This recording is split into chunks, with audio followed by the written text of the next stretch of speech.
Okay, so let's start tenses in English grammar. A tense is probably the most important topic in grammar. Let us learn how to use tenses in the simplest form. After seeing this video, you will know what really a tense is and types of tenses that you have come across.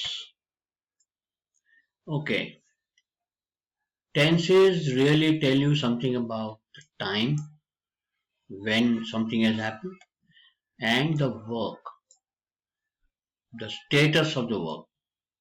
Okay, time. Let's see. We know that what has already happened is called past tense. Okay, the second one is present, means what is happening, present tense. And lastly, what will happen, which is the future tense. Okay, these we already know, but this is related to time. Now, what about work? For work, we have something. If it is going on, okay, if it is going on, we call it continuous. Continuous. It could be past continuous, it could be present continuous, it can be future continuous. Something that is something that is had gone on, okay, is going on in the past and it continues. Okay, so that's going on and becomes a continuous tense. Okay, the second is what is complete. The work is completed. Okay, it may have started and now it is complete. So for that we call the tense as perfect. Why perfect? Because when the thing is complete in all respects, we call it perfect. And the last one is uh, which is we don't know. We don't know the status. We don't know if it is complete or we don't know the status. If it is complete, if it is complete. So this we will call it as imperfect. Imperfect tense. Imperfect tense. Okay. And we have one more, which should not have been really, and I would call it's a little time pass. Although in very high, in higher classes or in the use of literature, you may sometimes come across this, which is the perfect continuous. Perfect continuous. We will not do this just now. We will only take the three main.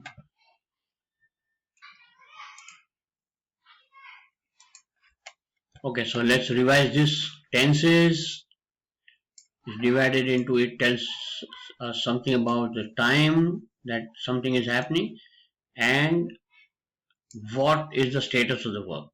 Okay, time is past tense if something has already happened. Present tense, which is happening. Future tense will happen.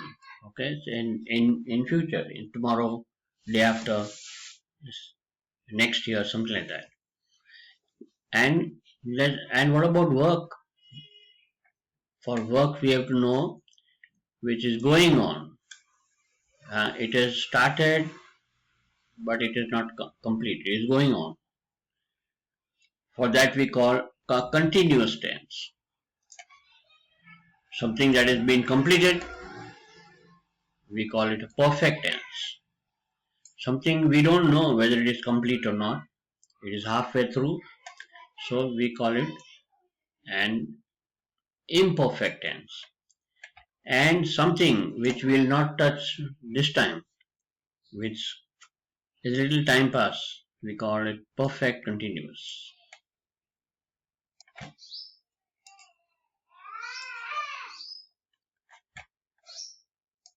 Okay, tenses. Let's see one more important thing, the helping verb. Why verb is important? See, subject, in a sentence, you'll have subject, verb, and object. Subject can be millions. Subject can be I, you, they, we, Manu, Bina. I mean, can be hundreds, thousands.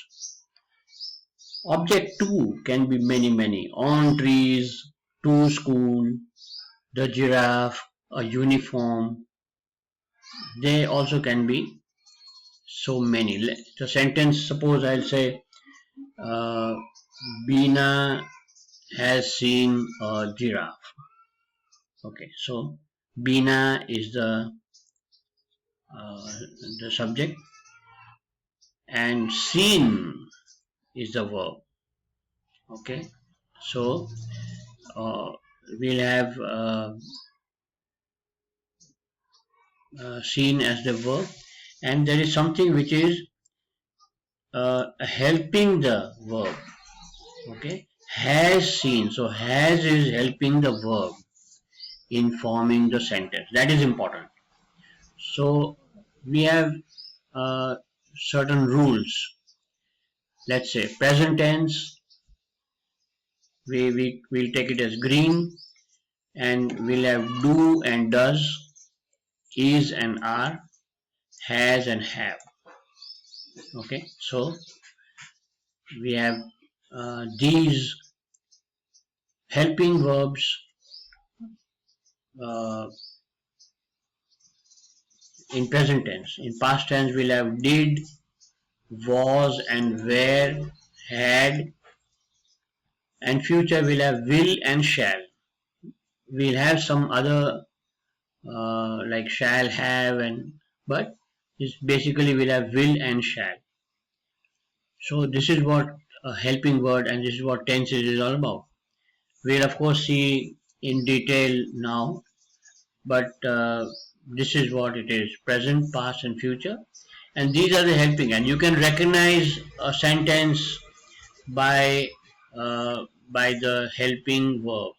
Okay, if the sentence has are, then it is present. If the sentence has had, then it is past, and the sentence has will have or will go or shall have, it is future.